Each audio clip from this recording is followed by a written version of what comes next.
বাড়িতে বউ যাতে না জানতে পারে সেই জন্য ঝোপের আরে 2 বোতল মদ লুকিয়ে রেখেছিলাম, আর তোরা কিনা সেই মালটা খেয়ে নিছিস। ও কাকু ছেড়ে দাও, ও কাকু ছেড়ে দাও, আর কোনোদিন খাবো নি। যাস শালা, ওই ভদ্রলোকের ছেলেগুলোকে মারছে কেন ওরম ভাবে?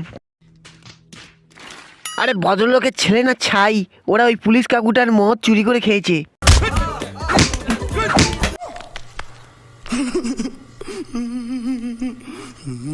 মেরেই ফেলবো শালা তোদেরকে। পুলিশ কাকু, ও পুলিশ কাকু, যা তোদেরকে আজকে আর মতো ছেড়ে দিলাম। পরের দিন যদি ফের করেছিস, তোদের একদিন কি আমার 4-5 দিন।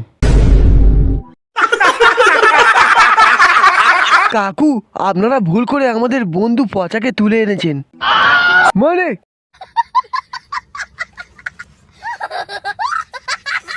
আমাদের বন্ধু কখনো মদের বোতলও ছুঁয়ে দেখে না।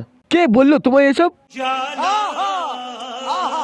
কেউ বলেনি। আমরা বন্ধু তো, আমরা সবসময় একসাথে ঘুরি।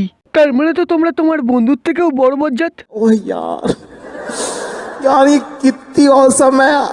তোমাদের বন্ধু মদ খেলে অতটা সমস্যা হতো না, যে পাপ করেছে। একটু আগে যাদেরকে মারছিলাম তারাও শুধু খেলে আমার মদটা চুরি করে খেয়েছে। कंट्रोल कंट्रोल उधर। আর তোমাদের বন্ধু যা করেছে, আচ্ছা দাঁড়াও, তোমার বন্ধুকে এক্ষুনি ডেকে আনছি। তোমার বন্ধুর থেকেই জিজ্ঞাসা করে নাও ও কি করেছে। আপনি তো খুব বিয়ারা লোক, আমাদের এই ভদ্র বন্ধুটাকে আটকে রেখেছিলেন। ভদ্র হলে কখনো এইভাবে আটকে রাখি? তোমাদের বন্ধু আমার মদের বোতলে মুতে আর রেখে দিয়েছিল, আর সেই মালটা আমি ভুল করে খেয়ে ফেলেছি। বেশ করেছে মুতেছে, এবার আমি আপনার মদের বোতলে মুতে দেবো। আমি আর মদ খাবো না কোনোদিন।